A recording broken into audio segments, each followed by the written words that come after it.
Good morning, gentlemen, and welcome to your last PE challenge of the year. And this will also be your Term 3 assessment.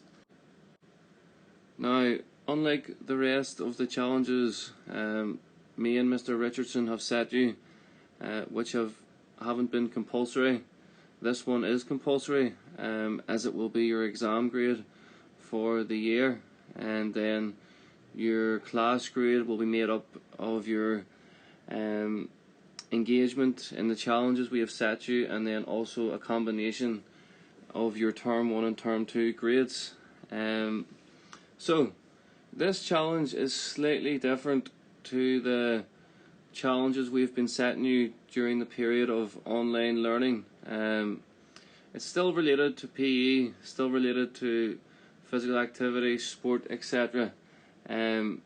The rest of the challenges have been workouts or stretching, mobility, high intensity interval training, circuits, things like that. This challenge is going to be based on diet and nutrition. So before I explain what we need you to do, I will go through my diet. So we'll do a day in the life of Mr Robinson, just so you know a bit of background into diet and nutrition, and this will give you something to base yours on. So very simply, we will start with water. On the screen is a 1.5 litre bottle of water. Now I would aim to drink between 2 and 3 of these a day, so you're talking between 3 and 4.5 litres. There's no calories at all in water, so you can drink as much as you like generally. And obviously living in a very hot climate, and also myself being very active, it's very important to keep yourself hydrated. Also makes you feel more alert when you're working, studying, etc. So it's always good just to be sipping over it throughout the day. Moving on.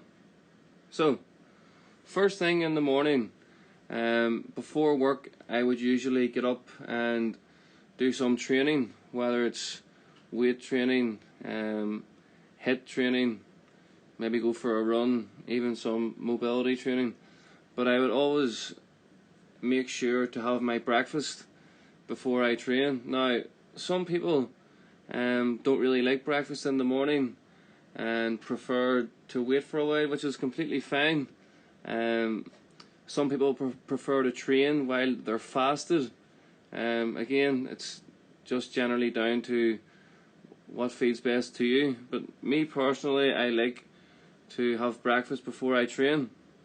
So in the morning I would have oats, or porridge as some people would call it,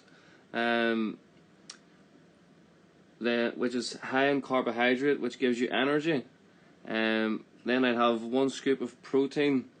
As you know, protein is for growth and repair of muscle. And then I would also have almond milk, just as a low fat substitute to normal milk. Then I would do a training session, and after that I would have a shake. And in the shake I would have 2 scoops of protein, a scoop of creatine, and 2 scoops of BCAA. And generally this is just for your recovery after training, and also for your growth and repair of your muscles, so you can get stronger, progress, etc. And as you can see, I've been jotting down how many calories is in each meal, how many grams of protein, how many grams of carbohydrate and fat also, just so you can see this. Moving on, so I would do some work, and then I would have my lunch. This is the ingredients I would use for my lunch. So you've got chicken breast, spicy rice, corn, sweet potato, and Nando's hot sauce. And all of these can be combined to make a homemade Nando's. as you can see from the picture. Pretty high in calories, however high in protein, which I'm always aiming for, and also the carbohydrates, which will give me energy. In terms of the sauce, like Nando's sauce is very low in calories, and is a good way to flavour your food. The reason I'm showing you this is I would generally eat very healthy, but eating healthy doesn't need to be boring or bland. It's all about experimenting. As long as you're able to keep the calories down to a certain extent and keep your protein high, then you can generally eat whatever you want within reason. So, after work I would then train again, do a different type of session, and as I mentioned, I like to eat something or have something in my stomach before I train. So I have put down here 2 snacks. I would usually have the choice of one, so maybe 1 slice of banana bread, and I've put the recipe book on the screen. It's a nice low calorie, high protein snack before you train, and maybe a cup of green tea. Again, 0 calories, doesn't require milk, so another good substitute. Or I would have a protein bar of some sort, which would be very similar to the banana bread in terms of the calories, but an even higher protein count.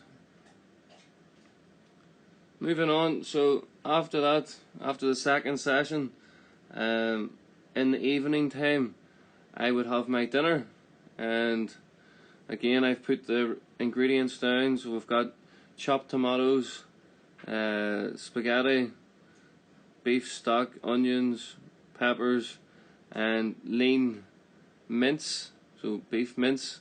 I think it's very important in each meal to have your protein source, which is generally a meat or a chicken, then your carbohydrate source, pasta or rice, sweet potato, normal potato, and then also another form of protein or of carbohydrate would be your vegetables. So in this case, onion and peppers. The last one was corn. So it's always good to get a mix. And then obviously, to add the flavour, you can add some spices, or some sauce. Make your own sauce with the chopped tomatoes or the Nando's sauce. And all this combined can make good old traditional spaghetti bolognese. Again, pretty low in calories and a very high protein count, which is what I aim for. After that, later on in the evening, I would have some low fat or 0 fat yogurt, and frozen fruit, usually mixed berries, as a snack. Again, low in calories, quite high in protein.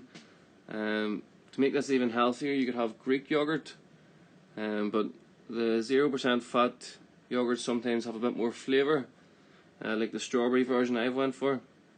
And then, depending on how many calories I'm aiming for in that day, I could have some calories left over, or I may still want to hit a certain amount of grams of protein, so I'd maybe have another protein snack like a protein brownie. But again, there's lots of different options out there. So that's generally what I would eat on a day-to-day basis. Obviously, would change up the dinners and lunches and the snacks I would have, but generally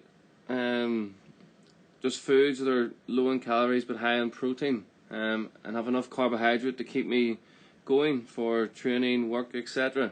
So your challenge is, me and Mr Richardson would like you to write out your food diary for an average day. Now obviously we know that what you eat changes from day to day, but generally, like a midweek day, what you would have to eat, or even just pick a day, and just log it as you go. And you're going to write out what you have for breakfast, lunch, dinner, how much water you drink, and any snacks you have in between meals or after meals. And don't be embarrassed about what you eat. because the reason we're doing this is so that you can reflect on your diet and improve it. So after you've made your food diary, we'd like you to write down what went well and even better if. So it's a form of self-assessment. In terms of what went well, you're going to tell us which parts of your diet you think are good or healthy, nutritious, and you would keep them the same, and then which parts of your diet would require some improvement, so even better if. So you maybe point out where you think you might be going wrong.